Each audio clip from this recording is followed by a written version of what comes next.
Shalom, shalom, peuple de Dieu. Je vous salue tous au nom du Seigneur Jésus-Christ. Aujourd'hui, nous allons voir un message qui est très important, qui est le ministère de la femme. Prenons d'abord ce passage biblique qui dit 1 Corinthiens 14, verset 32, dit ceci que les esprits des prophètes sont soumis aux prophètes.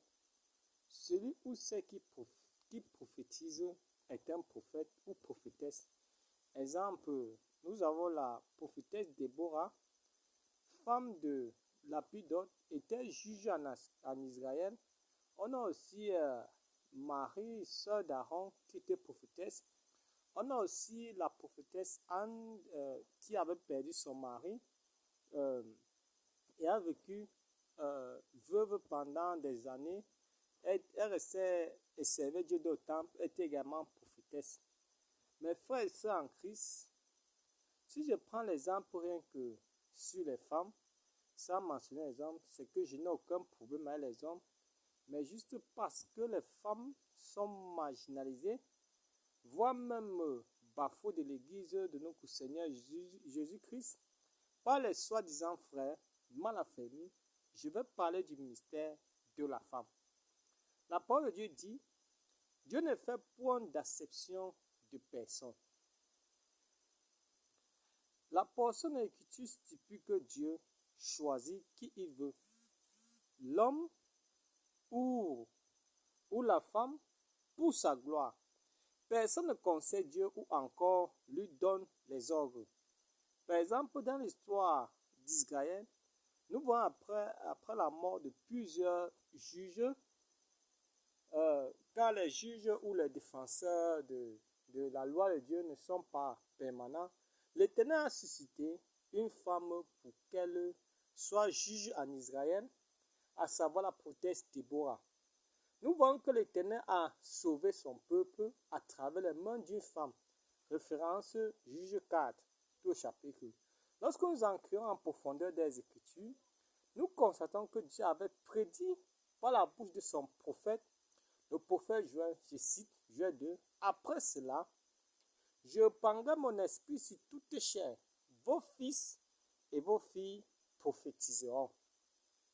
Vos vieillards auront des songes et vos jeunes gens des visions. » Même sur les serviteurs, sur les servantes, dans ce jour-là, je répandrai mon esprit. Donc, c'est le même esprit de Dieu qui est sur l'homme comme sur la femme. Maintenant, revenons sur la femme en question. Qui est la femme? Je répondrai tout simplement que la femme est l'aide ou l'assistance ou l'assistante de l'homme. Genèse 2, verset 18 dit ceci. L'Éternel dit, il n'est pas bon que l'homme soit seul. Je lui ferai une aide semblable à lui. Une aide semblable à lui. La femme est la bénédiction, un cadeau venu tout droit du ciel. L'homme était malheureux lorsqu'il était seul. Mais Dieu, comme il est compatissant, a créé la femme pour combler le vide qui est dans le cœur de l'homme. C'est pourquoi lorsqu'Adam a vu Ève pour sa première fois, il s'est réjoui, la tristesse a disparu et il dit dans Genèse 2, verset 23, je cite, « Voici cette fois-ci qui est os de mes os et chair de ma chair. On l'appellera femme parce qu'elle a été prise de l'homme. » Et la femme est la mère de tous les êtres vivants, de tous les vivants, c'est-à-dire les êtres humains. Sans elle, on n'aura pas ces hommes et femmes qu'on voit aujourd'hui. Genèse 3, verset 20. Adam donna à sa femme le nom d'Ève car elle a été la mère de tous les vivants. Les Écritures disent d'avance que celui qui trouve la femme a trouvé le bonheur. Sachez que la femme a un rôle primordial dans le spirituel comme dans le physique. Comme Dieu, Jésus a des serviteurs, aussi des servantes, qui l'appellent ces vaillantes servantes. Donc les servantes de Dieu, Dieu lui-même les appelle les vaillantes servantes. Les hommes de Dieu ont des ministères. On n'office pas, ça y est, au ministère pastoral, le ministère apostolique, le ministère des docteurs, le ministère évangélique, le ministère prophétique. Les femmes aussi ont deux ministères parmi ces 5 ministères que j'ai cités, à savoir le ministère prophétique et le ministère évangélique. Voilà leurs limites. Je vais parler des ministères et leur rôle. Vous allez voir que chacun a des fonctions différentes des autres, mais qui ont pour but final de gagner les âmes à Christ. Le ministère apostolique, d'abord ministère apostolique. Qu'est-ce que le ministère apostolique? Le ministère apostolique qui a pour rôle de fonder les églises, c'est-à-dire de créer le chemin ou encore former les ministres de Dieu. En effet, c'est la fondation de l'église de Jésus-Christ. Les apôtres ou encore évêques sont les économes de Dieu. Donc les apôtres sont les économes de Dieu et ce ministère concerne uniquement les hommes. Nous avons le ministère prophétique. Ce ministère est basé sur les révélations, sur la prophétie, les révélations, les visions, les exhortations, les songes. En effet, les prophètes sont des voyants. 1 Samuel 9, verset 9. Autrefois en Israël, lorsqu'on partait consulter Dieu, on allait chez le voyant. On disait, venez et allons au voyant. Car celui qu'on appelle aujourd'hui le prophète s'appelait autrefois le voyant. Donc le prophète est l'œil de l'église. Les femmes aussi exercent ce ministère. N'oublions pas. Le ministère pastoral qui concerne uniquement les hommes, car c'est un ministère d'autorité basé sur l'enseignement, l'exhortation, la prière, la délivrance, la méditation, beaucoup de choses, le baptême. Et, ce ministère concerne uniquement les hommes. Le quatrième ministère, le ministère de la prédication, c'est-à-dire que ce ministère est géré en majorité par les docteurs. C'est qu'ils enseignent la parole de Dieu en profondeur, l'explication de la parole de Dieu en profondeur avec les écrits. C'est pourquoi ils appellent les docteurs de la loi. Exemple, l'apôtre Paul, qui est un docteur de la loi. Nous avons Nicodème, par exemple, c'est un docteur de la loi. Ce ministère interdit aux femmes parce que la Bible dit que dans 1 Timothée 2, verset 9, verset 10, la Bible dit que Dieu dit qu'il ne permet pas à la femme d'enseigner ni de prendre l'autorité sur l'homme. Donc, le ministère de la prédication est interdit à la femme. Le ministère évangélique qui consiste à évangéliser, de prêcher ou annoncer la bonne nouvelle, à ramener les âmes à la présence de Dieu. Tout le monde est évangélisé, donc la femme peut participer à ce ministère. En conclusion, une femme dépouillée est une bombe pour le monde des ténèbres. Vous, pasteurs, qui réduisez les femmes au silence dans vos assemblées, sachez que c'est la chair qui vous anime et non l'esprit de Dieu. Car la femme est aussi appelée à servir Dieu. Comme j'ai dit d'avance que exhorter est différent d'enseigner. Prêcher également est différent toujours d'enseigner. Parce que enseigner veut dire prendre l'autorité et prêcher veut dire annoncer la bonne nouvelle. Donc la femme ne doit pas monter sur la chair. Elle ne doit pas enseigner la parole de Dieu, ça c'est vrai, mais elle doit prêcher, elle doit exhorter, elle doit prophétiser, elle doit évangéliser, Allez lire bien le chapitre 1 Timothée 3, versets 4 et 5, et aussi Apocalypse 2, verset 8, vous allez comprendre que la femme est aussi ministre de Dieu. Exode 22, verset 8, tu ne maudiras point Dieu et tu ne maudiras point le prince de ton peuple. Nous allons lire ce passage pour que j'explique un peu bien au corps de Christ.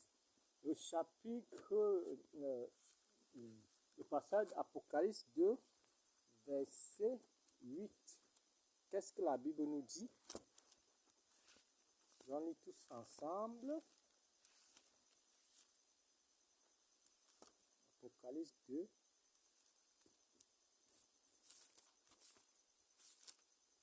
Apocalypse 2, verset 8.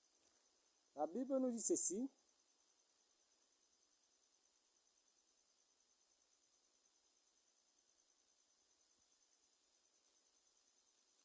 écrit à l'ange de Misme, voici ce que dit le premier et dernier, celui qui était mort et qui est revenu à vie. Je connais ta tribulation. Bon, c'est plutôt verset 20, excusez-moi.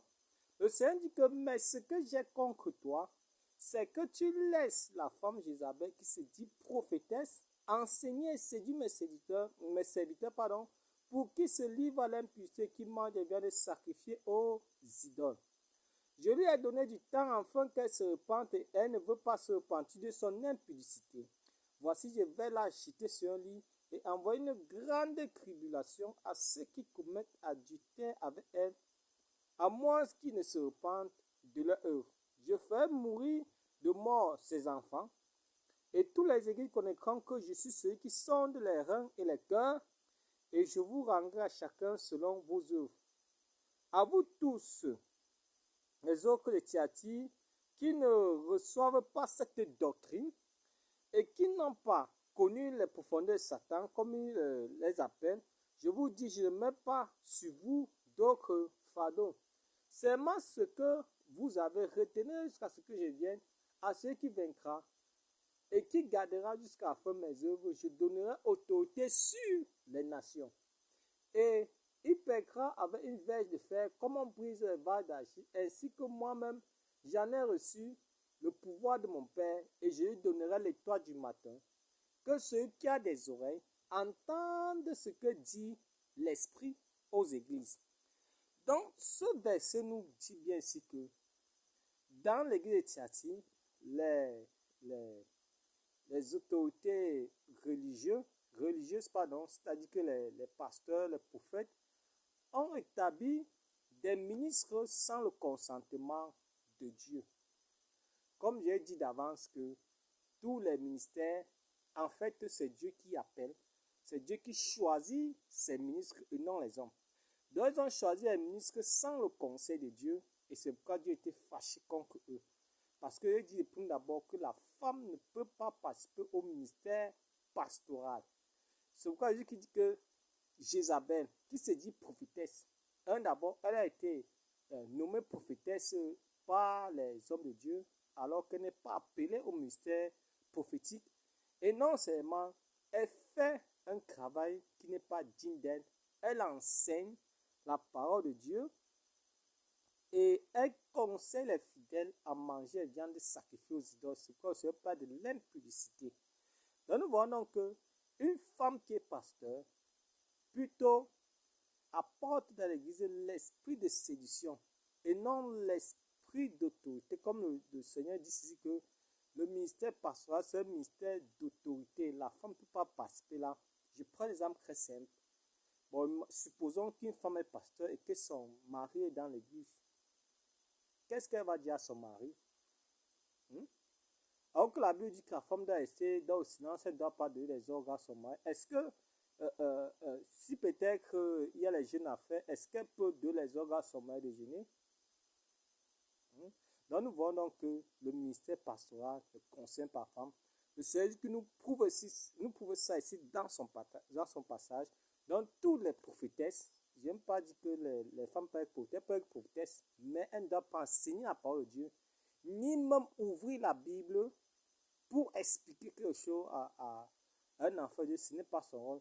Elle peut évangéliser, c'est vrai. Évangile veut dire annoncer la parole de Dieu, annoncer la bonne nouvelle, le témoignage, c'est normal. Mais enseigner la parole de Dieu, Dieu ne veut pas, parce qu'enseigner, c'est prendre de l'autorité. Shalom, peuple de Dieu, soyez bénis. La femme, en fait, la femme remplie du Saint-Esprit, c'est qu'elle ne peut pas enseigner la parole de Dieu. Mais j'encourage encore à tous ces 20 soldats, comme ceux les appelle, à continuer l'œuvre de Dieu, à continuer à évangéliser, à prophétiser, car vous êtes aussi des ministres de Dieu. Comme le Seigneur a dit dans Joël 2, qu'il répandrait son esprit sur toute chair.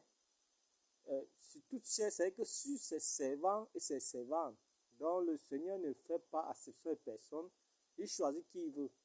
Mais nous devons savoir que dans chaque poste, il y a ceux que le Seigneur a prédestinés. Et non nous qui devons prendre l'autorité choisir des ministres pour Dieu. C'est pourquoi les écoles théologiques doivent faire très très attention. Ce n'est pas n'importe qui est appelé au ministère. Et toute église où la femme est pasteur n'est pas une église de Dieu, mais c'est une église de Satan. Là-bas, c'est l'esprit de Jézabel qui règne. Ce n'est jamais Dieu. Que Dieu vous bénisse, que Dieu vous fortifie. Et que la paix du Christ vous inonde au nom puissant de notre Sauveur et Seigneur Jésus-Christ. Amen.